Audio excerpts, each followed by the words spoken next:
Գարեգին երկրորդ ամենայն հայոց կաթողիկոսն ընդունեց Մայրաթոր Սուրբ Էջմիածնի տարբեր բաժինների պատասխանատուներին։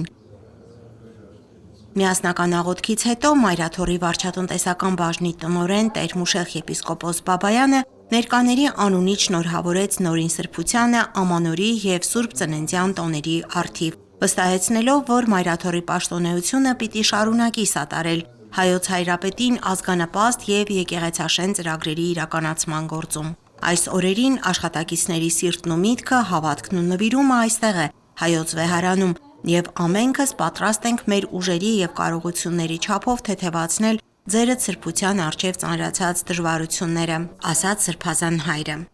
Մայրաթորի աշխարհիկ բոլոր կառույցների աշխատակիցների անունից Նորին Սրբությանը շնորհավորեց մարդկային ռեսուրսների կառավարման բաժնի տնօրենի օգնական Մանուշակ Գևորգյանը, Հայոց Հովվապետին մաղթելով քաջառողջ արևշատ օրեր և գահակալության երկար տարիներ, օրհնություն խնդրեց ներկաների և ողջ պաշտոնեության համար։ Աշխատակցի մաղթանքն էր նաև, որ Հայրապետի տեսիլքով և Քրիստոսի աստվածային լույսով լուսավորվեն Արցախի և Մայր հայրենիքի ճանապարհները։ Նորին Սրբությունն իր հերթին հայրապետական օրհնություն և բարեմաղթանքներ հղեց Մայրաթորի պաշտոնեությանը, կիսվեց իր խորհրդածություններով, հուսադրեց և քաջալերեց բոլորին։ Վեհափառ Հայրապետը կարևորեց Մայրաթորի աշխատակիցների նախանձախնդիր ծառայությունն ու նվիրումը՝ ի նպաստ Սուրբ Էջմիածնի առաքելության զորացման։ Թող փափագն ու իղձերը իրականություն դառնան, ուրախությունը թևածի ձեր ընտանեկան հարկերում և սրտերում, ասաց նա, և այդ ուրախությունը ներշնչանքի աղբյուր լինի բարի և օրհնյալ տարվա բոլոր օրերում։